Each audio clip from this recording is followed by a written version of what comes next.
नमस्कार. गुंजन रेसिपी मराठीमध्ये तुमचे खूप खूप स्वागत आहे.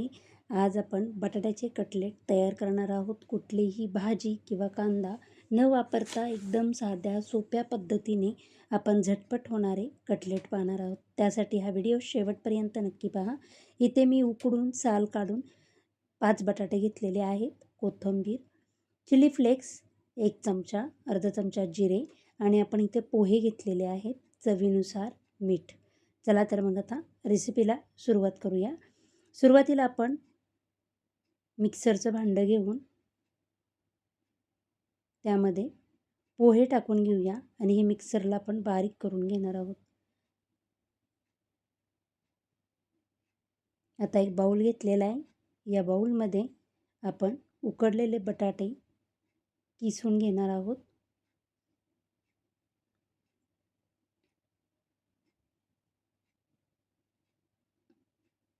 अशाच पद्धतीने सर्व बटाटे मी किसून घेते. आपले बटाटे किसून झाले की आपण जी पोह्याची पावडर तयार करून घेतलेली आहे ती टाकून घेऊया बटाट्यामध्ये. भरपूर सारी कोथिंबीर, चिली फ्लेक्स, जिरा पावडर,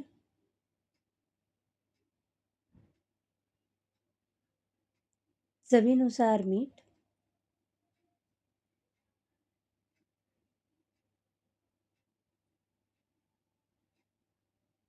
आणि आपण इथे पोहे खाण्याच्या चमच्याने 2 चमचे तांदळाचं पीठ किंवा अरारूट पावडर टाकू शकतो.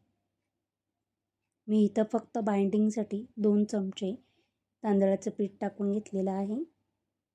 आणि आपण आता हे सर्व व्यवस्थित असं मिक्स करून घ्यायचं आहे. छान असा गोळा तयार होतो. तुम्ही पाहू शकता. आता या तयार गोळ्यामधला आपण एक छोटासा गोळा घेऊया आणि ह्याचे आपण गोल आकारात कटलेट करणार आहोत. तुम्हाला हव्या त्या आकारात तुम्ही करू शकता. मी इथं गोल आकारामध्ये कटलेट करून घेतलेले आहेत. अशाच पद्धतीने सर्व कटलेट आपण करून घेऊया. आता हे कटलेट मी तळून न घेता हेल्दी करण्यासाठी शॅलो फ्राय करणार आहे. त्यासाठी पॅनमध्ये तेल टाकून आपण हे कटलेट पॅनमध्ये शॅलो फ्राय करून घेत आहोत. गॅसची फ्लेम एकदम लो ठेवायची आणि एक 5 ते 7 मिनिटांनी आपण आता हे पलटी मारून घ्यायचं आणि दोन्ही बाजूनी छान असे क्रिस्पी होईपर्यंत आपण हे भाजून घेणार आहोत. तुम्हाला जर माझे व्हिडिओ आवडत असतील तर प्लीज लाईक, शेअर, सबस्क्राईब करा. दोन्ही बाजूनी छान असा बदामी कलर आला, खरपूस झाले की आपण हे कटलेट काढून घेणार आहोत.